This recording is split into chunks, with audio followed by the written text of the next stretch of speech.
আলহামদুলিল্লাহ, বিসমিল্লাহির রহমানির রহিম। আমি ফয়জুল হক জওয়ান। আমি বিগত 8 বছর যাবৎ এক মৃত্যুর যন্ত্রণায় ভুগছি।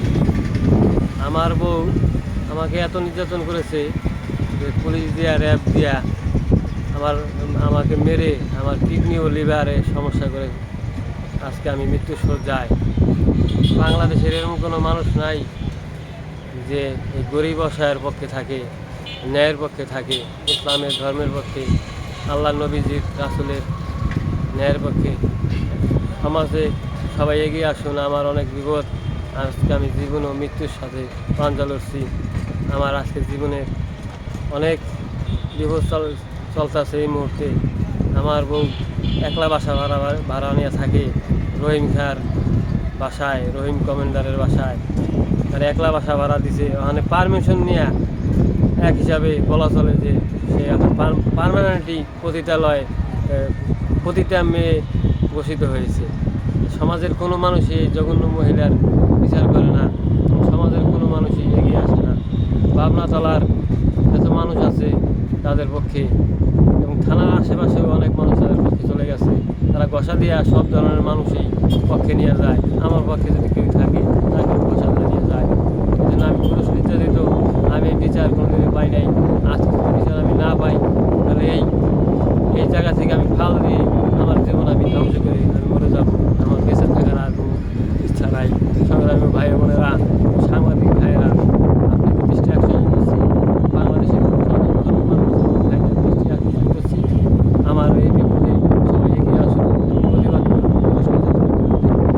আমি থাকা অবস্থায়ও বিভিন্ন লোকের সাথে পরকীয়া করে তোয়েব খার বেনালা এবং জামাল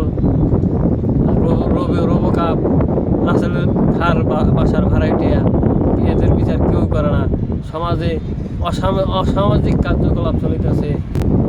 আমি এখন দাঁড়িয়ে আছি মাদারীপুর 10 কোটি লেক পার্কে। আমার জীবনটা ধ্বংস করে দিল আমার বউ, এবং আমার মেয়েকেও নষ্ট করে ফেলাইছে। আমার মেয়েকেও আমি দেখতে পারি না। মেয়েকে অন্য পুরুষের কাছে নিয়ে যে বাপ বলে যেই তোর বাপ, এমনি শিখাইয়া নষ্ট করে দিছে। বাংলাদেশে আইন এই মহিলার বিচার করে না। এই মহিলা থানায় কাজ করে বিভিন্ন দারোগার বাসায়, শীতল থানায় তাদেরকে পক্ষে নিয়ে গেছে। এই জন্য আমি কোথাও বিচার পাই না। এবং সমাজে কিছু লোক আছে থানায় মুখোশধারী, আশেপাশে এলাকার, তারা আজকে ন্যায়ের পক্ষে না থেকে এই খারাপ মহিলার পক্ষে চলে গেছে।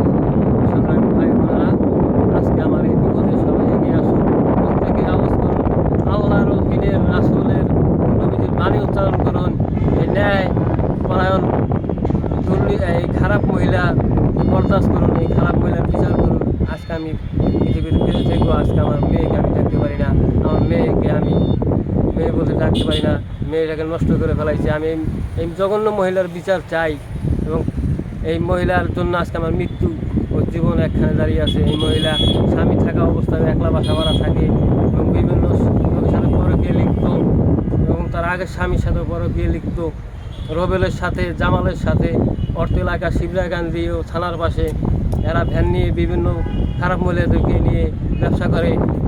এদের প্রতিবাদ কেউ করে না, কারণ এদের পিছনে বড় বড় গডফাদার আছে। এই গডফাদারকে ধরার জন্য আমি সমস্ত শিবচরের জনগণ এবং সারা বাংলাদেশের জনগণ, ধর্মপ্রাণ মুসলমান ভাইয়েরা এগিয়ে আসুন, প্রতিবাদ করুন।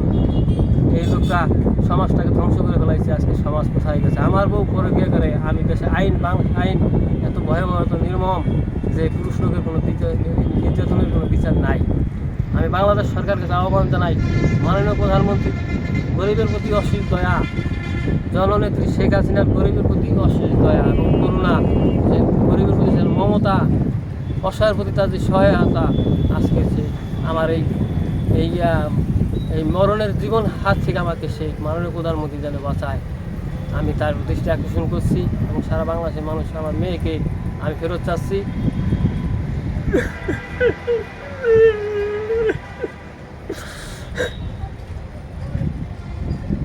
আসসালামু আলাইকুম।